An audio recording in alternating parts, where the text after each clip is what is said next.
Hi friends, welcome to my channel. ಆಸೆ ಧಾರಾವಾಹಿ ಇವತ್ತಿನ ಸಂಚಿಕೆ ಏನಾಗ್ತಿದೆ ಅಂತ ನೋಡೋಣ ಬನ್ನಿ. ಮೊದಲಿಗೆ ಮೀನಾ ಮನೆಗೆ ವಾಪಸ್ ಬಂದು ಸೂರ್ಯನ ಹತ್ರ ಕ್ಷಮೆ ಕೇಳಿ ಇಬ್ಬರು ಒಂದಾಗ್ಬಿಡ್ತಾರೆ. ಆಗ ಸೂರ್ಯ ಮೀನಾನೇ ನೋಡ್ತಿರುವಾಗ, ಯಾಕ್ರಿ ಹೀಗೆ ನೋಡ್ತಿದ್ದೀರಲ್ಲ ಅಂತ ಮೀನಾ ಕೇಳ್ತಾಳೆ. ನಿನ್ನನ್ನು ಹಾಗೆ ನೋಡ್ತಾನೆ ಇರಬೇಕು ಅಂತ ಅನ್ನಿಸ್ತಿದೆ ಕಣೆ. ನನ್ನ ನೋಡ್ತಾ ಇರೋದಕ್ಕೆ ಆಗಲಿಲ್ಲ ಅಲ್ವಾ ನಿನಗೆ, ಅದಕ್ಕೆ ಅಲ್ವಾ ನೀನು ಬಂದಿದ್ದು ಅಂತ ಸೂರ್ಯ ಕೇಳಿದಾಗ, ಅದೆಲ್ಲ ಏನೂ ಇಲ್ಲ ಅಂತ ಮೀನಾ ಹೇಳ್ತಾಳೆ.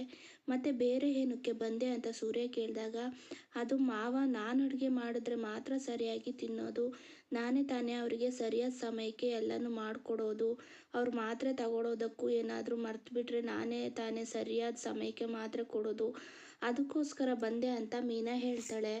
ಹಾಗಾದರೆ ನೀನು ನನಗೋಸ್ಕರ ಬಂದಿಲ್ವಾ ಅಂತ ಸೂರ್ಯ ಕೇಳಿದಾಗ, ನನಗೇನು ಮಾಡೋಕ್ಕೆ ಬೇರೆ ಕೆಲಸ ಇಲ್ವಾ, ಹೊಸದಾಗಿ ನಿಮ್ಮನ್ನು ನೋಡೋದಕ್ಕೆ ಅಲ್ಲಿಂದ ಇಲ್ಲಿಗೆ ಬರಬೇಕಾ, ಹಾಗೆಲ್ಲ ಏನೂ ಇಲ್ಲ ಅಂತ ಮೀನಾ ಹೇಳ್ತಾಳೆ. ಆಗ ಸೂರ್ಯ ಮೀನಾ ತಲೆ ಮೇಲೆ ಬಂದು ಕುಡ್ದಾಗ, ಅಯ್ಯೋ ಯಾಕ್ರಿ ನನ್ನ ತಲೆ ಮೇಲೆ ಬಂದು ಯಾಕ್ರಿ ಕುಡ್ತಿದ್ರಿ ಅಂತ ಕೇಳ್ತಾಳೆ. ನನಗೆ ಹೇಳ್ದೆ ನಿನ್ನ ತಂಗಿನ ರಿಜಿಸ್ಟ್ರ್ ಮ್ಯಾರೇಜ್ ಮಾಡಿದ್ದೀಯಲ್ಲ ಅದಕ್ಕೆ ಅಂತ ಸೂರ್ಯ ಹೇಳಿದಾಗ, ಮೀನಾ ಕೂಡ ಸೂರ್ಯನ ತಲೆ ಮೇಲೆ ಬಂದು ಕುಡ್ತಾಳೆ. ಏನಕ್ಕೆ ಅಂತ ಸೂರ್ಯ ಕೇಳಿದಾಗ, ಮದುವೆಯಲ್ಲಿ ಕೋಪ ಮಾಡ್ಕೊಂಡು ಹೋಗಿ ಎಷ್ಟೊಂದು ಕಾಡಿಸಿದ್ರಿ ಅಲ್ವಾ, ಅದಕ್ಕೆ ಅಂತ ಮೀನಾ ಹೇಳ್ತಾಳೆ. ನಾನು ಮದುವೆಗೆ ಬಂದಿದ್ದೆ ದೊಡ್ಡ ವಿಷಯ ಕಣೆ, ಕನಕಂಗೋಸ್ಕರ ಅಂತ ಬಂದೆ, ಅದಕ್ಕೆ ನೀನು ಅಂತ ಸೂರ್ಯ ಹೇಳಿ ಮತ್ತೆ ಮೀನಾ ತಲೆ ಮೇಲೆ ಹೋಗಿ ಕುಡ್ತಾನೆ. ಮತ್ತು ಯಾಕ್ರಿ ಕುಟ್ಟಿದ್ರಿ ಅಂತ ಮೀನಾ ಕೇಳಿದಾಗ, ನನ್ನನ್ನು ಬಿಟ್ಟು ಹೋಗ್ಬಿಟ್ಟಿಯಲ್ಲ ಅದಕ್ಕೆ ಅಂತ ಸೂರ್ಯ ಹೇಳ್ತಾನೆ. ನಾನು ಹೋದ್ನೇನ್ರಿ, ನೀವೇ ತಾನೇ ಹೋಗು ಅಂತ ಹೇಳಿದ್ದು ಅಂತ ಮೀನಾ ಹೇಳಿದಾಗ, ನಾನು ಹೋಗು ಅಂದರೆ ಹೋಗ್ಬಿಡ್ತೀಯೇನೋ ಅಂತ ಸೂರ್ಯ ಕೇಳ್ತಾನೆ. ಹೋಗ್ಬಿಟ್ರೆ ಬಂದು ಕರಿಬಾರ್ದ್ವಾ ನೀವು ಅಂತ ಮೀನಾ ಹೇಳಿದಾಗ, ಕರೆದ್ರೆ ಮಾತ್ರ ಬರೋದಾ ಅಂತ ಸೂರ್ಯ ಮತ್ತೆ ಮೀನಿಗೆ ಕೊಡ್ತಾನೆ. ಅಯ್ಯೋ ತುಂಬ ನೋವಾಗ್ತಾ ಇದೆ ಕಣ್ರಿ ಅಂತ ಮೀನಾ ಹೇಳ್ತಾ ದಿಂಬನ್ನು ಇಟ್ಕೊಂಡು ಸೂರ್ಯನಿಗೆ ಹೊಡಿತಾ ಜಗಳ ಶುರು ಮಾಡ್ಕೋತಾರೆ. ಸೂರ್ಯ ಕೂಡ ದಿಂಬನ್ನು ಮೀನಾಗೆ ಕುಡ್ತಾ ಇರುವಾಗ ಅದನ್ನೆಲ್ಲ ಶ್ರುತಿ ನೋಡ್ತಾ ನಗ್ತಾ ನಿಂತಿರ್ತಾಳೆ. ನಂತರ ಜಗಳ ಆಡಿ ಸುಸ್ತಾಗಿ ಇಬ್ಬರು ಒಂದು ಕಡೆ ಕೂತ್ಕೊಂಡು, ಇನ್ಮೇಲೆ ಯಾವುದನ್ನು ಮುಚ್ಚಿಡಬಾರ್ದು ಅಂತ ಸೂರ್ಯ ಮೀನನ ತಲೆ ಮೇಲೆ ಮತ್ತೆ ಕುಡ್ದಾಗ, ಜೀವನದಲ್ಲಿ ಯಾವಾಗ ಏನು ನಡೆಯುತ್ತೆ ಅಂತ ಹೇಳೋಕ್ಕಾಗಲ್ಲ ರೀ, ನಾನೇನಾದರೂ ಮುಚ್ಚಿಟ್ರೂ ಕೂಡ ನೀವು ಮನೆ ಬಿಟ್ಟು ಹೋಗು ಅಂತ ನನಗೆ ಹೇಳಬಾರ್ದು ಅಂತ ಮೀನಾ ಹೇಳ್ತಾಳೆ. ಹೇಳಿದರೆ ಏನು ಮಾಡ್ತೀಯ ಅಂತ ಸೂರ್ಯ ಕೇಳಿದಾಗ, ಹೇಳ್ಬಾರ್ದು ಅಂತ ಹೇಳಿದ್ದೀನಿ ತಾನೇ, ಹೇಳಿದರೆ ಹೊಡಿತೀನಿ ಅಂತ ಸೂರ್ಯ ದಿಂಬಲ್ಲೇ ಮತ್ತೆ ಹೊಡಿತಿರ್ತಾಳೆ. ಮೀನಾ ನಂತರ ಮತ್ತೆ ಇಬ್ಬರು ದಿಂಬು ಇಟ್ಕೊಂಡು ತಮಾಷೆ ಜಗಳ ಆಡೋಕ್ಕೆ ಶುರು ಮಾಡ್ತಾರೆ. ಈ ಕಡೆ ಶ್ರುತಿ ರೂಮ್ಗೆ ಬಂದು ನೋಡಿದಾಗ ರವಿ ಮಲಗಿರ್ತಾನೆ. ಅಲ್ಲಿ ಅವರಿಬ್ಬರು ಎಷ್ಟೊಂದು ರೊಮ್ಯಾಂಟಿಕ್ ಆಗಿದ್ದಾರೆ, ಇವನು ನೋಡಿದ್ರೆ ನಿದ್ದೆ ಹೊಡಿತಿದ್ದಾನೆ ಅಂತ ರವಿ ತಲೆಗೆ ಜೋರಾಗಿ ಕುಟ್ಟಿ ಏನೋ ಗೊತ್ತಿಲ್ಲದೆ ಇರೋ ಥರ ಹೋಗಿ ಶ್ರುತಿ ಮಲ್ಕೊಂಡ್ಬಿಡ್ತಾಳೆ. ಆಗ ರವಿ ಅಮ್ಮ ಅಂತ ಜೋರಾಗಿ ಕಿರ್ಚ್ಕೊಂಡು ಎದ್ದು ನೋಡಿ, ನನ್ನ ತಲೆಗೆ ಯಾರೋ ಜೋರಾಗಿ ಕುಕ್ಕಿದ್ರಲ್ಲ, ಏನು ದೆವ್ವನ ಅಂತ ನೋಡ್ತಿರ್ತಾನೆ.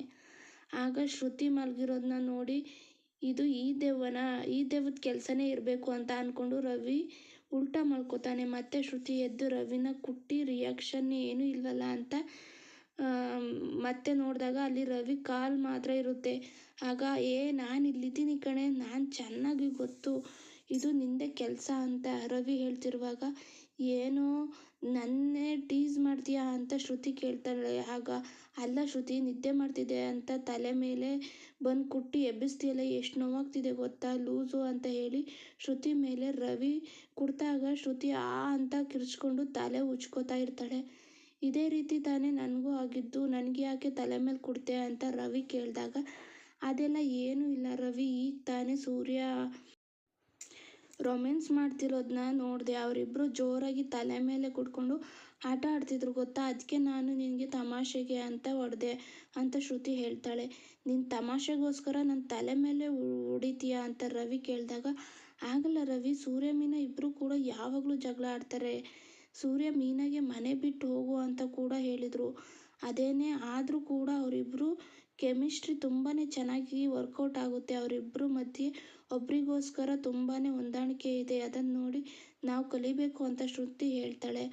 ಆಗ ರವಿ, ಸೂರ್ಯನಿಗೆ ಹ್ಯೂಮನ್ ಸೆನ್ಸ್ ಜಾಸ್ತಿ ಇದೆ, ಅದಕ್ಕೆ ಯಾವಾಗಲೂ ಎಲ್ಲರ ಜೊತೆನೂ ನಗ್ತಾ ಇರ್ತಾನೆ, ಆದರೆ ಅದೇನೋ ಅಂತಲೇ ಗೊತ್ತಿಲ್ಲ, ಅಮ್ಮ ನನಗೆ ಮತ್ತು ಮನೋಜ್ಗೆ ಸಪೋರ್ಟ್ ಮಾಡಿದ ಹಾಗೆ ಸೂರ್ಯನಿಗೆ ಮಾಡೋದಿಲ್ಲ, ಅದಕ್ಕೆ ಹಿಂದೆ ಏನಾದರೂ ನಡೀತಿದೆಯೋ ಏನೋ, ಕಾರಣ ಏನು ಅಂತಲೇ ಗೊತ್ತಿಲ್ಲ ನನಗೆ ಅಂತ ರವಿ ಹೇಳ್ತಿರುವಾಗ, ಹೌದಲ್ವಾ ಅತ್ತೆ ಯಾವಾಗಲೂ ಸೂರ್ಯ ಅವರನ್ನು ಬೈತಾನೆ ಇರ್ತಾರೆ, ಯಾಕದು ಅಂತ ಶ್ರುತಿ ಕೇಳ್ತಾಳೆ. ಅದು ಯಾಕೆ ಅಂತಲೇ ಗೊತ್ತಿಲ್ಲ ಶ್ರುತಿ. ಅವರು ಚಿಕ್ಕ ವಯಸ್ಸಿಂದನೂ ಅಜ್ಜಿ ಮನೆಯೇ ಬೆಳೆದಿದ್ದ. ಅಮ್ಮ ಏನಕ್ಕೆ ಅವನ ಅಜ್ಜಿ ಹತ್ರ ಬಿಟ್ಟರು ಅಂತ ನನಗೆ ಇನ್ನೂ ಗೊತ್ತಿಲ್ಲ. ನಾನು ಯಾವಾಗಲೂ ನೋಡ್ತಿರ್ತೀನಿ, ಅಮ್ಮ ಯಾವಾಗಲೂ ಸೂರ್ಯನಿಗೆ ಪ್ರೀತಿ ತೋರಿಸೋದೇ ಇಲ್ಲ. ಆದರೆ ಅಮ್ಮನದು ಸೇರಿಸಿ ಅಪ್ಪನೇ ಪ್ರೀತಿ ತೋರಿಸ್ತಾರೆ ಅವನಿಗೆ. ಅದಕ್ಕೆ ಸೂರ್ಯನಿಗೆ ಅಪ್ಪನ ಮೇಲೆ ತುಂಬ ಪ್ರೀತಿ. ಆದರೆ ಸೂರ್ಯನಿಗೆ ಮದುವೆ ಆದಮೇಲೆ ಅಮ್ಮನ ಜಾಗನ ಮೀನತ್ಗೆನೇ ಫೀಲ್ ಮಾಡ್ತಿದ್ದಾರೆ. ಅದಕ್ಕೆ ಅವರಿಬ್ಬರ ಮಧ್ಯೆ ಏನು ಜಗಳ ಆಡಿದರೂ ಕೂಡ ಬೇಗ ಒಂದಾಗ್ಬಿಡ್ತಾರೆ. ಅವರಿಬ್ರಿಗೂ ಒಬ್ರಿಗೊಬ್ರಿಗೋಸ್ಕರ ಪ್ರೀತಿ ತುಂಬಾ ಇಟ್ಕೊಂಡಿದ್ದಾರೆ ಅಂತ ರವಿ ಹೇಳ್ತಿರುವಾಗ, ಹೌದು ರವಿ, ಅವರಿಬ್ಬರು ತುಂಬಾ ರೊಮ್ಯಾಂಟಿಕ್ ಆಗಿರ್ತಾರೆ ಅಂತ ಶ್ರುತಿ ಹೇಳ್ತಿರ್ತಾಳೆ. ಅದೆಲ್ಲ ಸರಿ, ಅದಕ್ಕೆ ಅಂತ ನನ್ನ ತಲೆ ಮೇಲೆ ಕುಟ್ಬೇಡ ಕಣೆ ನೀನು. ನೋಡು ನನ್ನ ತಲೆ ಹೇಗಾಗಿದೆ ಅಂತ. ನನ್ನ ತಲೆ ಮೇಲೆ ಕುಟ್ಟಿದ್ರೆ ನನಗೆ ಸಿಟ್ಟು ಕೋಪ ಬರುತ್ತೆ. ಸೈಲೆಂಟಾಗಿ ಹೋಗಿ ಮಲ್ಕೋ ಅಂತ ರವಿ ಹೇಳಿದಾಗ, ಓಹೋ ಆಗ ಅಂತ ಹೇಳಿ, ಏ ರವಿ ಅಲ್ಲಿ ನೋಡು ಹಲ್ಲಿ ಬರ್ತಿದೆ ಅಂತ ಶ್ರುತಿ ಹೇಳ್ತಾಳೆ. ಅಲ್ಲಿನ ಎಲ್ಲಿ ಅಂತ ರವಿ ಆ ಕಡೆ ತಿರುಗಿ ನೋಡಿದಾಗ ಶ್ರುತಿ ಮತ್ತೆ ರವಿ ತಲೆ ಮೇಲೆ ಹೋಗಿ ಜೋರಾಗಿ ಕುಟ್ಬಿಡ್ತಾಳೆ. ನನ್ನ ತಲೆಗೆ ಕುಡ್ತೀಯಾ ಅಂತ ಹೇಳಿ ಶ್ರುತಿನ ರವಿ ರೂಮ್ ತುಂಬ ಅಟ್ಟಾಡಿಸಿರ್ತಾನೆ. ಈ ಕಡೆ ಮೀನಾಗೆ ಕನಕ ಫೋನ್ ಮಾಡ್ತಾಳೆ. ಹೇಳು ಕನಕ, ಹೇಗಿದೀಯಾ ಅಂತ ಮೀನಾ ಕೇಳಿದಾಗ, ಚೆನ್ನಾಗಿದ್ದೀನಿ ಅಕ್ಕ ಅಂತ ಕನಕ ಹೇಳ್ತಾಳೆ. ಏನು ಫೋನ್ ಮಾಡಿಬಿಟ್ಟಿದೆಯಲ್ಲ ಅಂತ ಅಂದ್ಕೊಂಡಿದ್ದೆ, ಫೋನ್ ಮಾಡಲಿಲ್ವಲ್ಲ ಅಂತ ಅಂದ್ಕೊಂಡಿದ್ದೆ. ಎಲ್ಲ ಸೆಟ್ ಆಯಿತು ಕನಕ, ಎಲ್ಲರೂ ಚೆನ್ನಾಗಿ ಹೊಂದ್ಕೊಂಡ್ರ ನಿನ್ನ ಜೊತೆ ಅಂತ ಮೀನಾ ಕೇಳಿದಾಗ, ನಮ್ಮ ಮನೇಲಿ ಇರೋ ಥರನೇ ಇದ್ದೀನಿ ಅಕ್ಕ, ವ್ಯತ್ಯಾಸ ಏನೂ ಇಲ್ಲ, ಮತ್ತೆ ನನ್ನ ಅಮ್ಮನ ಥರನೇ ನೋಡ್ಕೋತಿದ್ದಾರೆ ಅಂತ ಕನಕ ಹೇಳ್ತಾಳೆ. ಇದು ಕೇಳಿ ತುಂಬಾ ಖುಷಿ ಪಡ್ತಾಳೆ ಮೀನಾ. ಕನಕ, ಒಳ್ಳೆ ಅಪ್ಪ ಅಮ್ಮ ಹೀಗೆ ಸಿಗ್ತಾರೋ ಹಾಗೆ ಒಂದು ಹೆಣ್ಣಿಗೆ ಒಳ್ಳೆ ಅತ್ತೆ ಮಾವ ಸಿಗೋದು ತುಂಬಾ ಮುಖ್ಯ. ನನಗೆ ಒಳ್ಳೆ ಮಾವ ಏನೋ ಸಿಗ್ತಾರೆ, ಆದರೆ ಅತ್ತೆ ಅಂತ ಮೀನಾ ಹೇಳ್ತಿರುವಾಗ ನನಗೆ ಅವ್ರ ಬಗ್ಗೆ ಗೊತ್ತಿಲ್ವೇನಕ್ಕ, ಬಿಡಕ್ಕ ಅಂತ ಕನಕ ಹೇಳ್ತಾಳೆ. ನಿನಗೇನಾದರೂ ನೀನು ಇಷ್ಟಪಡುವಂಥ ಅತ್ತೆ ಸಿಕ್ಕಿದಾರಲ್ಲ, ಅದಕ್ಕೆ ನನಗೆ ಖುಷಿ ಆಗ್ತಿದೆ ಕಣೆ ಅಂತ ಮೀನಾ ಹೇಳ್ತಿರುವಾಗ, ಅಕ್ಕ ನಿನಗೆ ಒಂದು ವಿಷಯ ಹೇಳಬೇಕಾಗಿತ್ತು. ನಾಳೆ ಬೀಗ್ರೂಟ ಇದೆಯಲ್ಲ, ಭಾವ ನೀನು ಇಬ್ಬರು ಬರಬೇಕು. ಅತ್ತೆ ಕೂಡ ಇಬ್ಬರನ್ನ ಬರೋದಕ್ಕೆ ಹೇಳಿದ್ದಾರೆ. ಹಾಗೆಯೇ ಅಮ್ಮ ಮತ್ತು ಮಂಜ ಕೂಡ ಇಬ್ಬರು ಬರ್ತಿದ್ದಾರೆ ಅಂತ ಕನಕ ಹೇಳ್ತಾರೆ. ಆಗ ಮೀನಾ, ಹೌದಾ ಕನಕ, ನನಗೇನು ಬರೋಕ್ಕೆ ಸಮಸ್ಯೆ ಇಲ್ಲ, ಆದರೆ ನಿಮ್ಮ ಭಾವನೆ ಬರ್ತಾರೋ ಇಲ್ವೋ ಡೌಟು ಅಂತ ಮೀನಾ ಹೇಳ್ತಿರುವಾಗ, ಹೇಗಾದರೂ ಮಾಡಿ ಕರ್ಕೊಂಡು ಬರಕ್ಕ. ಮದುವೆಗೆ ಮುಂಚೆ ಅರುಣ್ ಮತ್ತು ಭಾವ ಇಬ್ಬರು ಕೂಡ ಜಗಳ ಮಾಡ್ಕೊಂಡಿದ್ರು. ಈಗ ಅಂತ ಫಂಕ್ಷನ್ಗಳಿಗೆಲ್ಲ ಬಂದರೆ ಎಲ್ಲ ಸಮಸ್ಯೆನೂ ತಾನಾಗಿ ಸರಿ ಹೋಗುತ್ತೆ ಅಂತ ಅತ್ತೆ ಹೇಳ್ತಿರ್ತಾರೆ. ನೀನು ಭಾವನ ಕರ್ಕೊಂಡು ಬರೋಕೆ ಅಂತ ಕನಕ ಹೇಳ್ತಾರೆ. ಸರಿ ಕನಕ, ನಾನು ಅವರ ಜೊತೆ ಮಾತಾಡಿ ನೋಡ್ತೀನಿ ಅಂತ ಮೀನಾ ಹೇಳಿದಾಗ, ಖಂಡಿತ ಮರಿಬೇಡ ಅಕ್ಕ, ಬರಲೇಬೇಕು ಅಂತ ಕನಕ ಹೇಳ್ತಾಳೆ. ಈ ಕಡೆ ಸೂರ್ಯ ಮೀನಾ ಅಂದ್ಕೊಂಡು ಮನೆಗೆ ಬಂದಾಗ, ನಾನು ಬಾಡಿಗೆಗೆ ಹೋಗಿದ್ನಲ್ಲ, ಅಲ್ಲಿ ಒಂದು ಕಂಪ್ನೀಲಿ ಅವರ ಜೊತೆ ಮಾತಾಡಿದ್ದೀನಿ, ಮಂಜನಿಗೆ ಕೆಲಸ ಬೇಕು ಅಂತ ಹೇಳಿದ್ದೀನಿ, ನಾಳೆ ಹೇಳ್ತೀನಿ ಅಂತ ಅವರು ಕೂಡ ಹೇಳಿದ್ದಾರೆ. ಅವರು ಹೇಳಿದಾಗ ಅವನಿಗೆ ಈ ಕೆಲಸ ಏನಾದರೂ ಸಿಕ್ಬಿಟ್ರೆ ತುಂಬ ಖುಷಿಯಾಗುತ್ತೆ ರೀ. ಈಗ ತಾನೇ ಕನಕ ಫೋನ್ ಮಾಡಿದ್ಲು ಅಂತ ಮೀನಾ ಹೇಳ್ತಾಳೆ. ಹೌದಾ, ಕನಕ ಹೇಗಿದ್ದಾಳಂತೆ? ಅರುಣ್ ಚೆನ್ನಾಗಿ ನೋಡ್ಕೋತಿದ್ದಾನಲ್ವಾ? ಇಲ್ಲ ಏನಾದರೂ ಅಧಿಕಾರ ಚಲಾಯಿಸ್ತಿದ್ದಾನ, ಸರಿಯಾಗಿ ನೋಡ್ಕೋತಿಲ್ಲ ಅಂದರೆ ಹೇಳು ಅಂತ ಹೇಳು, ನಾನೇ ಹೋಗಿ ಮಾತಾಡ್ತೀನಿ, 4 ಬಿಟ್ಟರೆ ಎಲ್ಲ ಸರಿಯಾಗಿಬಿಡುತ್ತೆ ಅವನಿಗೆ ಅಂತ ಸೂರ್ಯ ಹೇಳಿದಾಗ, ರೀ ಏನ್ರಿ ಈ ಥರ ಮಾತಾಡ್ತಿದ್ದೀರಾ? ಹೊಡೆದಾಟ ಮಾಡೋದೇ ಬಿಟ್ಟರೆ ನಿಮಗೇನು ಗೊತ್ತಿಲ್ವಾ? ಮೊದಲು ಏನು ವಿಷಯ ಅಂತ ತಿಳ್ಕೊಂಡು ಆಮೇಲೆ ಮಾತಾಡಿ ಅಂತ ಮೀನಾ ಹೇಳ್ತಾಳೆ. ಸರಿ, ಅದೇನು ವಿಷಯ ಅಂತ ಮೊದಲು ಹೇಳು ಅಂತ ಸೂರ್ಯ ಕೇಳಿದಾಗ, ಕನಕನ ಮನೆಯಲ್ಲಿ ನಾಳೆ ಬೀಗ್ರೂಟ ಇಟ್ಟಿದ್ದಾರಂತೆ, ಅದಕ್ಕೆ ಬರೋದಕ್ಕೆ ಹೇಳಿದ್ದಾಳೆ ಅಂತ ಮೀನಾ ಹೇಳ್ತಾಳೆ. ಅಯ್ಯೋ, ಅವನೊಬ್ಬ ಅಳಿಯ, ಅವನ ಮನೆಗೆ ಫಂಕ್ಷನ್ ಬೇರೆ ಹೋಗ್ಬೇಕಾ ಅಂತ ಸೂರ್ಯ ಹೇಳ್ತಿರುವಾಗ, ಈಗ ತಾನೇ ಹೇಳಿದ್ನಲ್ರಿ, ಆಗಲೇ ಶುರು ಮಾಡ್ಕೊಂಬಿಟ್ರಾ ಅಂತ ಮೀನಾ ಹೇಳ್ತಾಳೆ. ಸರಿ, ಏನು ಹೇಳಾಯಿತು ಅಂತ ಸೂರ್ಯ ಕೇಳಿದಾಗ, ಕನಕ ಈಗ ತಾನೇ ಫೋನ್ ಮಾಡಿದ್ಲು ರೀ, ಅವ್ರ ಮನೆಯಲ್ಲಿ ನಾವಿಬ್ಬರು ಹೋಗ್ಬೇಕಂತೆ, ಖಂಡಿತವಾಗಿಯೂ ನಾವಿಬ್ಬರು ಬರಲೇಬೇಕು ಅಂತ ಅರುಣ್ ಕೂಡ ಹೇಳಿದ್ದಾರಂತೆ ಅಂತ ಮೀನಾ ಹೇಳ್ತಾರೆ. ಆಗ ಸೂರ್ಯ, ಯಾರು ಅವನು ಕನಕ ಅಲ್ಲಿಗೆ ಹೋಗಿದ ತಕ್ಷಣವೇ ಅವನು ಅವನ ಥರನೇ ಸುಳ್ಳು ಹೇಳೋದನ್ನ ಕಲ್ತ್ಕೊಬಿಟ್ಟಾಳೆ ಅಂತ ಅನಿಸುತ್ತೆ. ಅವನು ಹೋಗಿ ಅವನ ಮನೇಲಿ ಊಟಕ್ಕೆ ಬರೋದಕ್ಕೆ ಹೇಳ್ತಾನೆ ಅಂತ ಸೂರ್ಯ ಹೇಳಿದಾಗ, ಹಾಗೆಲ್ಲ ಏನೂ ಇಲ್ಲ ರೀ, ಅವರು ಅಮ್ಮ ಕೂಡ ಬರೋದಕ್ಕೆ ಹೇಳಿದ್ದಾರೆ, ಮದುವೆಯಲ್ಲಿ ಏನೇನೋ ಮನಸ್ತಾಪ ಆಗೋಯ್ತಲ್ಲ ಅದೆಲ್ಲ ಅಂತ ಮೀನಾ.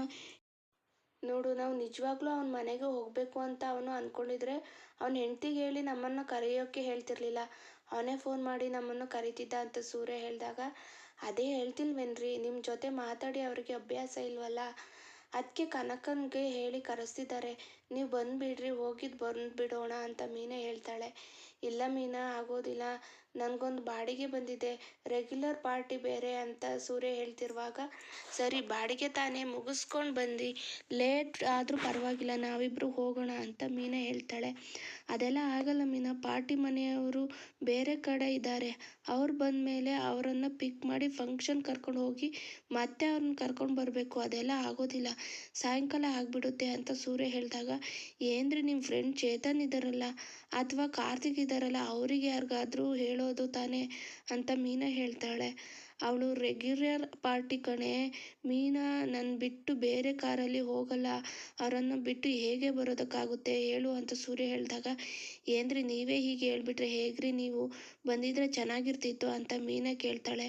ಬೀಗ್ರೂಟ ತಾನೇ ಮೀನಾ, ನೀನು ಹೋಗಿ ಫಂಕ್ಷನ್ ಮುಗಿಸ್ಕೊಂಡು ಎಲ್ಲರ ಜೊತೆ ಚೆನ್ನಾಗಿ ಮಾತಾಡ್ಕೊಂಡು ಬಂದುಬಿಡು, ಕನಕನ್ನ ನಾನು ಕೇಳಿದೆ ಅಂತ ಹೇಳಿಬಿಡು, ಹಾಗೆ ಅವ್ರ ಮನೇಲಿ ಅವಳನ್ನು ಹೇಗೆ ನೋಡ್ಕೊತಿದ್ದಾರೆ ಅಂತ ಎಲ್ಲನೂ ಕೇಳ್ಕೊಂಡು ಬಾ, ಆಮೇಲೆ ನಿನಗೆ ಇಲ್ಲಿ ಸಕ್ಕರೆ ಕೊಡೋ ಟಾರ್ಚರ್ ಹಾಗೆ ನಾನು ಕೊಡೋ ಟಾರ್ಚರ್ ಎಲ್ಲ ನಿನ್ನ ತಂಗಿ ಹತ್ರ ಹೇಳ್ಕೊಂಡು ಕೂತ್ಕೋಬೇಡ ಅಂತ ಸೂರ್ಯ ಹೇಳ್ತಿರುವಾಗ, ಇದೆಲ್ಲ ಯಾರು ಹೇಳ್ತಾರಾ ಏನ್ರಿ ಅಂತ ಮೀನಾ ಕೇಳ್ತಾಳೆ.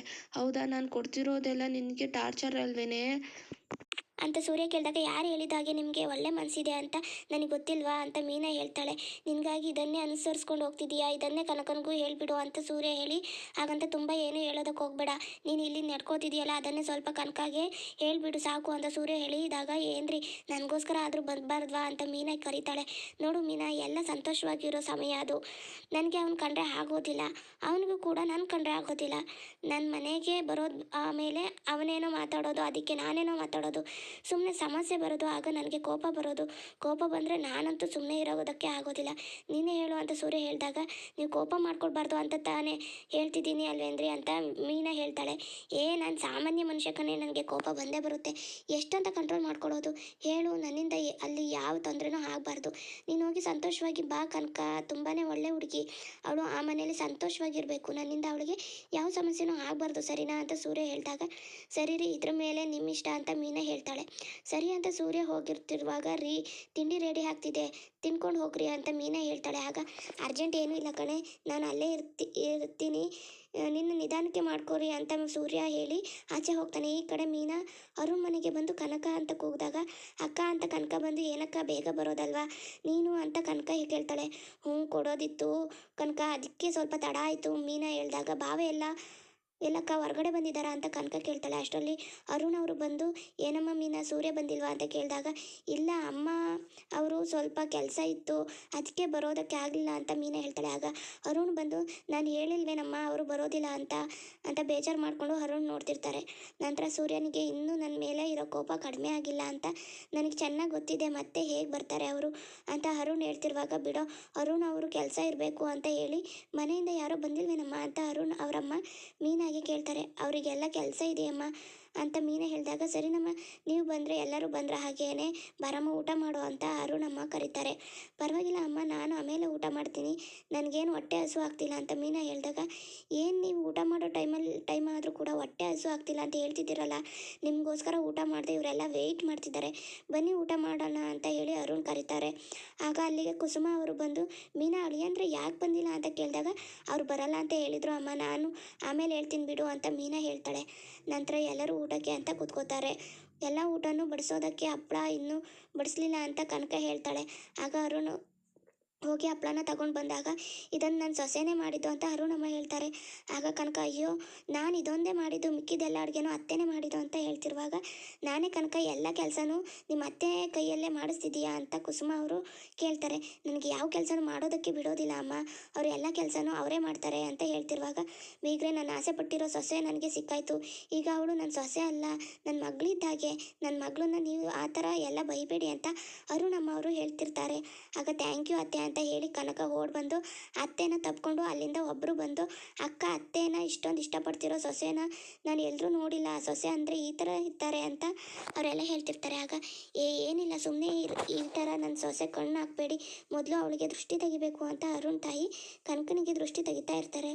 ಇವ್ರನ್ನೆಲ್ಲನೂ ನೋಡಿ ಮೀನಾಳಿಗೆ, ಅಯ್ಯೋ ನನ್ನ ಅತ್ತೆ ಹಿಂಗಿಲ್ವಲ್ಲಪ್ಪ ಅಂತ ಹಳೇದೆಲ್ಲನೂ ನೆನೆಸ್ಕೊತಾ ಇರ್ತಾಳೆ. ಇನ್ನು ಮುಂದಿನ ಸಂಚಿಕೆಯಲ್ಲಿ ಏನಾಗುತ್ತೆ ಅಂತ ನೋಡೋಣ.